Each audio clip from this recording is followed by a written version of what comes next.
Hello மக்களே, welcome to Andhras மருமகள். இன்னைக்கு வந்து ஜிஆர்டியில் வந்து ஒரு சின்ன ஜுவல்லரி தான் பர்ச்சேஸ் பண்ணியிருந்தேன். அது உங்கள் கூட ஷேர் பண்ணணுன்ட்டு தான் இந்த வீடியோ வந்து பண்ண போகிறோம். ஸோ இது வந்து நான் வந்து ஸ்கீம் கட்டி தான் எடுத்திருந்தேன். இது ஹவிஷாக்காக எடுத்திருந்தேன். ஸோ இந்த பாக்ஸை பார்த்த உடனே நீங்கள் இதில் என்ன இருக்குன்ட்டு கண்டுபிடிச்சிருந்தா கண்டிப்பாக வந்து இங்கேயே வந்து ஸ்டாப் பண்ணிட்டு கமெண்ட் பண்ணுங்க. அதுக்கப்புறம் வீடியோ வந்து கண்டினியூ பண்ணுங்க. நம்ம வீடியோக்குள்ள போறதுக்கு முன்னாடி வந்து புதுசா நம்ம சேனல் யாராவது பார்த்துட்டு இருந்தா, என் பேர் கல்பனா. நான் வந்து ஆந்திரா மருமகள் அண்ட் ஒரு சேனலை வந்து ஸ்டார்ட் பண்ணியிருக்கேன். ஒருவேளை நான் பேசுறது ஏதாவது உங்களுக்கு கொஞ்சம் புரிஞ்சும் புரியாத மாதிரி இருந்தா வந்து மன்னிச்சுக்கோங்க. ஏன்னா கொஞ்சம் தமிழ் வந்து திக்கி திக்கி தான் இருக்கு. ஆக்சுவலி நான் தெலுங்கு. இப்போ நம்ம வீடியோக்குள்ள போயிடலாமா? ஸோ நம்ம சேனல் வந்து யாராவது புதுசாக பார்த்துட்டு இருந்தா கண்டிப்பாக வந்து நம்ம சேனலை சப்ஸ்கிரைப் பண்ணிக்கோங்க. பக்கத்தில் இருக்கிற பெல் பட்டனை டேப் பண்ணிக்கோங்க. ஸோ நான் வீடியோ போட்ட உடனே உங்களால் பார்க்க முடியும். ஸோ வீடியோக்குள்ள போகலாமா? ஜிஆர்டியில் வந்து ஹவிஷாக்காக வந்து நான் இந்த ஜடக்குஞ்சலம் வந்து வாங்கியிருந்தேன். ரொம்ப நாளாக இருந்து ஆசைங்க எனக்கு இந்த மாதிரி வந்து ஹவிஷாக்கு வாங்கணும்ன்ட்டு. எனக்கு சின்ன வயசுல வந்து எங்கள் அம்மா அவங்க வாங்கியிருந்தாங்க. ஆனால் வீட்டில் என்னன்னா ஒன்று தான் வாங்குவாங்க. பெரிய பிள்ளைக்கு யாருக்கு பெரிய பிள்ளை பிறந்த உடனே வாங்குவாங்களா, அதுக்கப்புறம் அதுவே கண்டினியூஸாக எத்தனை பொண்ணுங்க இருந்தால் அவங்களுக்கு கண்டினியூஸாக யூஸ் பண்ணுவாங்க. கடைசியில் வந்து எந்த குழந்தைக்கு வந்து முதல்ல பேத்தி பிறப்பாங்களோ அவங்களுக்கு தந்துருவாங்க. ஸோ அந்த மாதிரி வந்து எங்கள் வீட்டில் வந்து எங்கள் அம்மாவும் வாங்கியிருந்தாங்க ஃபஸ்ட்டு. அதுக்கப்புறம் எங்கள் மாமியாரும் வாங்கியிருந்தாங்க. ஆனால் எங்கள் வீட்டில் வந்து எங்கள் அக்காவுக்கு பொண்ணு பிறந்த உடனே எங்கள் அம்மா எடுத்து அவங்களுக்கு கொடுத்துட்டாங்களா. எங்கள் மாமியார் என்ன செஞ்சாங்க, எங்கள் நாத்தனாருக்கு வந்து பொண்ணு பிறந்த உடனே அவங்களுக்கு கொடுத்துட்டாங்க. இப்போ கடைசி குட்டியான்றதால வந்து என் பொண்ணுக்கு யாருமே வாங்கியும் கொடுக்கல, எதுவும் பண்ணலை. சரி, ஓகே, நம்மளை அவங்கள எதுக்கு கஷ்டப்படுத்துறது, நம்மளே வாங்கிட்டா போயிடுமே அப்படின்ட்டு எனக்கு வந்து அவங்க கிட்ட பார்த்ததுலேருந்து எனக்கும் என் பொண்ணுக்கு இருக்கணும்னு ஒரு இது வந்து இருக்கும் இல்லையா. அதனால வந்து ஹவிஷாக்கு வாங்கணும்ன்ட்டு நினச்சிட்டு இருந்தேன். ஸோ அதனால என்ன பண்ணேன்னா லாஸ்ட் இயர் ஒரு 2-3 வருஷமாக தான் நாங்கள் வந்து இந்த ஸ்கீம் வந்து ஸ்டார்ட் பண்ணியிருக்கோம். ஸோ எங்கள் ஃபைனான்ஷியல் இது பார்த்துக்கிட்டு நான் கொஞ்சம் கொஞ்சமாக சேவ் பண்ணுறது வந்து ஸ்டார்ட் பண்ணியிருந்தேன். ஹவிஷாக்கு ஒரு 2 years பேக் வந்து எங்கள் வீட்டுக்காரர் பிறந்த நாள் அன்னைக்கு ஏதாவது ஒரு தங்கத்தில் ஒரு பொருளாக சேர்க்கலாமே அப்படின்ட்டு ஸ்டார்ட் பண்ணியிருந்தோம். அதில் வந்து ஹவிஷாக்கு ஸ்டார்டிங்கில் பிரேஸ்லைட் வந்து வாங்கி கொடுத்துருந்தாரு. அதுக்கப்புறம் வந்து லாஸ்ட் இயர் வந்து ரிங்கு மட்டும்தான் வாங்க முடிஞ்சிருந்தது எங்களால். அதை விட வாங்க முடியல. அதுக்கப்புறம் வந்து நடுவில் ஒரு வாட்டி வந்து ஹவிஷாக்காக ஒரு நெக்லஸ் வாங்கியிருக்கோம். அதையும் உங்களுக்கு வந்து வரப்போகிற வீடியோவில் காட்டுறேன். இப்போ வந்து இது வந்து லாஸ்ட் இயர் பர்த்டே அன்னைக்கு ஜிஆர்டியில் வாங்குறதுக்காக போயிருந்தோம் ரிங்கு. அன்னைக்கு ரிங்கு வாங்கின உடனே என்ன பண்ணிட்டேன்னா ஸ்கீம் கட்டலாம். ஏன்னா பர்த்டே அன்னைக்கு ஒருவேளை காசு இல்லைன்னு நினச்சிக்கோங்களேன், வாங்க முடிய மாட்டேங்குது. அதனால ஸ்கீம் கட்டிக்கிட்டே வந்துட்டோம்னா நம்மளுக்கு தெரியாமலே ஒரு சேவிங்ஸ் பண்ணிட்டு இருக்கிற மாதிரி இருக்கும்.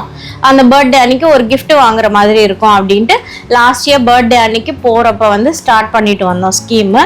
ஒரு 5000 தான் எங்களால் கட்ட முடிஞ்சது. ஸோ அந்த 5000ல கட்டிகிட்டே வந்துட்டு இருக்கோங்க. ஸோ ஜிஆர்டியில் நம்மளுக்கு எல்லாருக்குமே தெரிஞ்சது, தெரியாதவங்களுக்காக சொல்கிறேன். அதில் வந்து நம்ம என்னன்னா 1000 ரூபாயிலேருந்து 30,000 ரூபாய் கிட்ட, மேக்ஸிமம் எவ்வளோன்ட்டு தெரியல, பட் 30,000 ரூபாய் கிட்ட கூட மந்த்லி நம்ம பே பண்ணிக்கலாம். அது வந்து நம்ம போடுற காசை வந்து கேஷாகவும் ஃப்ரீஸ் பண்ணிக்கலாம், இல்லைன்னா கிராம்ஸாகவும் ஃப்ரீஸ் பண்ணிக்கலாம். ஸோ அன்னைக்கு விலை எவ்வளோ இருக்குன்ட்டு பார்த்தா, இப்போ நான் 5000 ரூபாய் கட்டிட்டு இருக்கேன் இல்லையா. நான் கட்டும்போது ஸ்டார்ட் பண்ணப்போ என்னன்னா 7000 இருந்தது கிராமோட ரேட்டு. ஆனால் நான் இது கம்ப்ளீட் பண்ணுறப்போ அன்னைக்கியோட ரேட் வந்து 9000 கிட்ட வந்துருச்சு. ஸோ 2000 ரூபாய் கிட்ட அதிகமாக ஆயிடுச்சு. ஸோ அதனால என்னன்னா நான் கிராம்ஸில் போட்டதால நான் ஸ்டார்ட் பண்ணதுலேருந்து நான் கம்ப்ளீட் பண்ணுற வரைக்கும் என்னன்னா எனக்கு கிட்டத்தட்ட 8 கிராம்ஸ் வரைக்கும் கிராம்ஸில் நான் வந்து போட்டதால 8 கிராம் வரைக்கும் ஆட் ஆயிருந்தது, அக்யூமுலேட் ஆயிருந்தது. அதுவே கேஷாக போட்டிருந்தேன்னா 5000 ரூபாய் கணக்கில் என்னன்னா 11 months தானே இருக்கும்.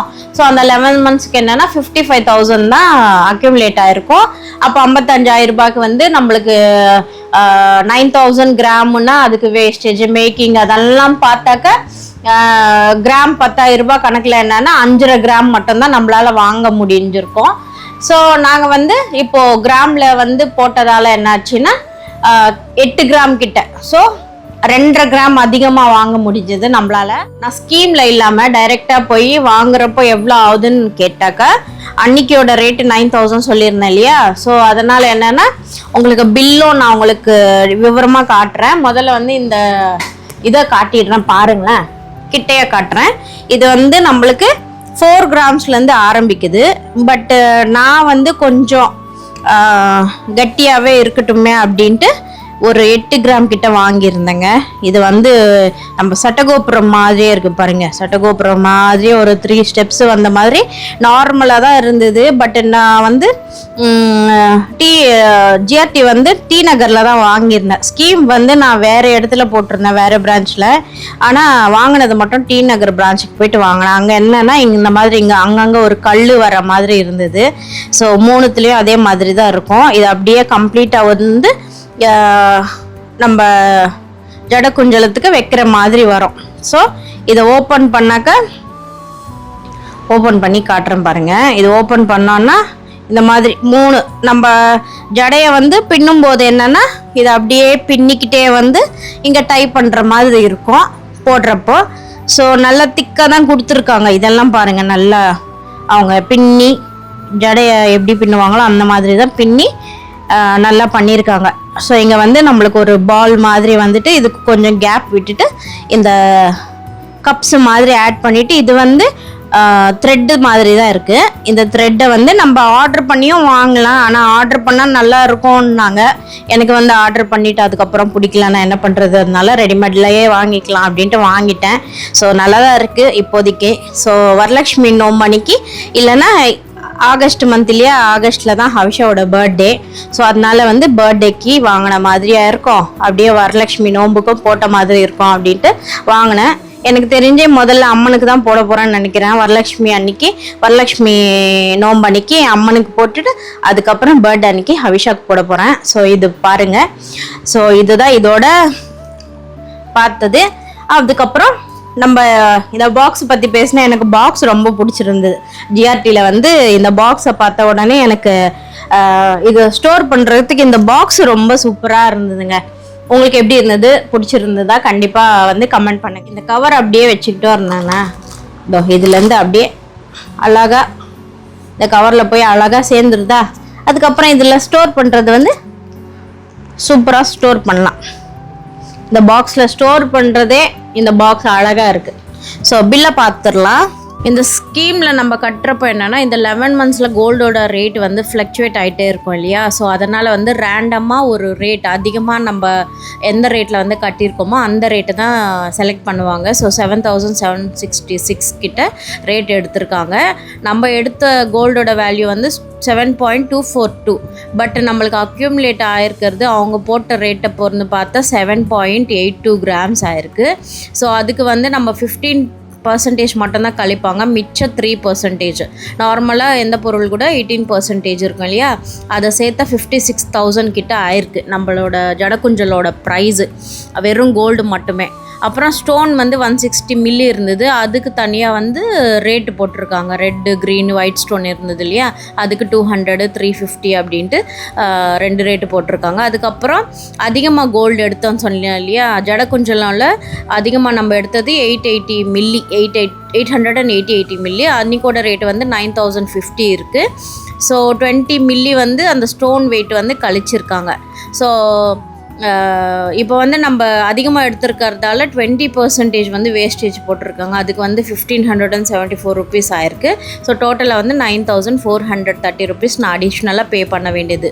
ஸோ இப்போ டோட்டலாக பார்த்தோன்னா 68,000 இருக்குது. ஆனால் நம்ம கார்டில் பே பண்ணது 55,000. ஸோ 68,000 மிச்சம் நம்ம 13,000 வந்து நான் பே பண்ணியிருக்கேன். அதுவே நம்ம ஸ்கீம் போடாமல் வந்து டைரெக்டாக போய் அந்த ஜடக்குஞ்செல்லாம் வாங்கினோன்னா அதோட ப்ரைஸ் வந்து நம்ம கிட்டத்தட்ட வந்து 86,000 ருபீஸ் வந்து ஆகும்னு சொல்லியிருந்தாங்க. பட் நம்ம ஸ்கீமில் எடுத்ததால் என்ன ஆச்சுன்னா நம்மளுக்கு வந்து 68,000 கிட்ட வந்து நம்ம எடுத்திருக்கோம். ஸோ அந்த 15% வந்து வேஸ்டேஜ் இல்லாமல். அதனால் என்ன ஆச்சுன்னா 86,000ல நம்ம கிட்டத்தட்ட வந்து 16,000 ரூபாய் கிட்ட சேவ் பண்ணியிருக்கோம் இந்த ஸ்கீம் கட்டுறதால. அதுவே நான் வந்து இன்னும் ஒரு 6,700 கிட்ட வந்து ஸ்கீம் பே பண்ணியிருந்தா எனக்கு முழுசாவே ஃப்ரீயாக வந்திருக்கும். அடிஷ்னலாகவும் நான் எடுத்துக்கிற மாதிரி இருந்திருக்கும். பட் நான் போட்ட இதுக்கு வந்து ஒரு கொஞ்சம் அதிகமாகவே இருக்கட்டும்ன்ட்டு தான் நான் அந்த ஜடக்குஞ்சலை வந்து செலக்ட் பண்ணியிருந்தேன். ஸோ இதுதாங்க இன்னைக்கோட வீடியோ. உங்களுக்கு பிடிச்சிருந்தா கண்டிப்பாக லைக் பண்ணிவிடுங்க. அப்படியே நம்ம சேனலை சப்ஸ்கிரைப் பண்ணுங்கள், சப்போர்ட் பண்ணுங்கள். மீண்டும் சந்திப்போம். ஸோ இந்த ஆடி மாதத்தில் ஒரு வருஷமாக ஸ்கீம் போட்டு ஹவிஷாக்காக நான் எடுத்த இந்த ஜடக்குஞ்சலம் எப்படி இருக்குன்னு கண்டிப்பாக கமெண்ட் பண்ணுங்கள்.